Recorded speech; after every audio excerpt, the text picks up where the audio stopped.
Our next comedian drove all the way from goddamn, was it Fort Smith? Fort Smith, goddamn Wisconsin. All right, everyone please put your hands together for the very fanatical Adam Harmon!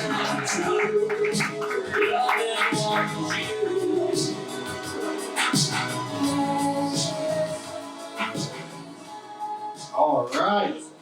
So this isn't a very popular opinion, but I think WNBA players should make the same amount of money as NBA players, or at least a fair 70 cents on the dollar.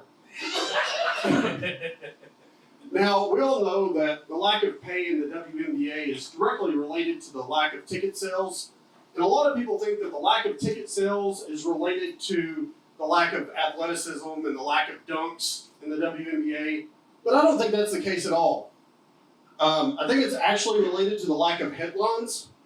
You see, we give all these NBA players, these young men in their early 20s, millions of dollars, and they go out and get up to some wild shit. It's pretty interesting.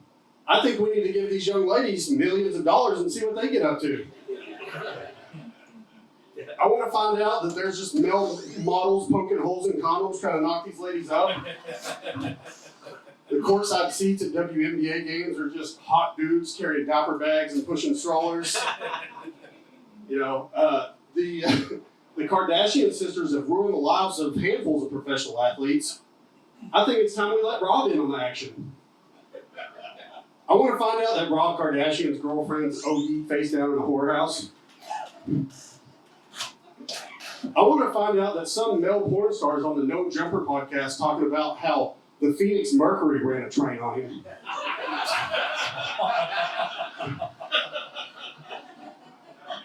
I want to find out that some homeless lady out here on the street corner used to make $16 million a year. And then she fucked her teenage dad and got kicked off the team. Now she's homeless. Now if we, that's a Devontae West story. I don't know if y'all know that or not, but true story. But if we do start paying these ladies, I don't want to hear shit about maternity leave. I want to see these ladies out there 9 months pregnant just dropping threes and waddling down the court. Do you think anybody's going to give a shit about Michael Jordan playing through the flu if some lady gets buzzed at halftime? Anybody else have a really weird sex talk from their parents? My parents really phoned it in on the sex talk. I got the sex talk like a year after I'd been having sex. And I got it from my step-parents, my stepdad, who is 10 years older than my mom, and my stepmom, who is 1 year older than my older sister.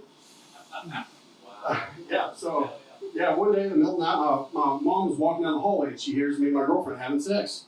So the next day, my stepdad sits me down to have the sex talk.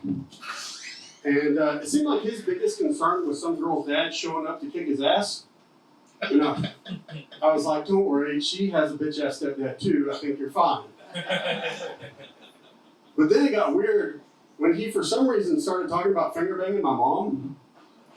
Yeah, he was like, sometimes you just can't get it done. You got to finish with your hand. I was like, all right, man, I'm out on this one. So me and my girlfriend started going to my dad's house to have sex.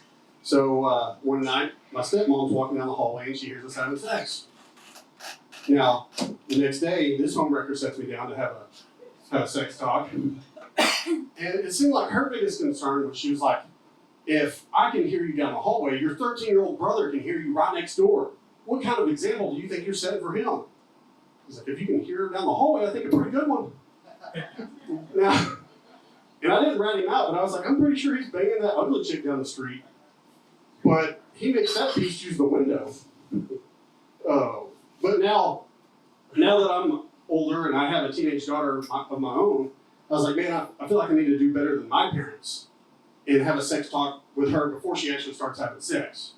So I set my daughter down and we're kind of basically just going over what a piece of shit guys are. And afterwards I was like, do you have any questions or anything? She goes, Dad, I already knew all that. I watched 13 Reasons Why. I was like, shit, yeah, you pretty much got it. And I was like, man, that is a way better show than what I learned sex from. I learned all about sex from this show. Some of you older people might remember this one, but it was Sex Talk with Sue Johansson. Yeah, it came on on the E channel right after Howard Stern. That was it's just this 70-year-old lady talking about anal beads.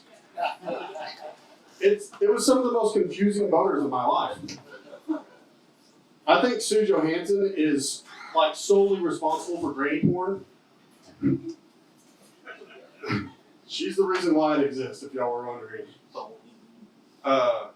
Now, my wife has a lot of random tattoos, and over the years, I've just gotten used to my wife coming home with a new tattoo here and there.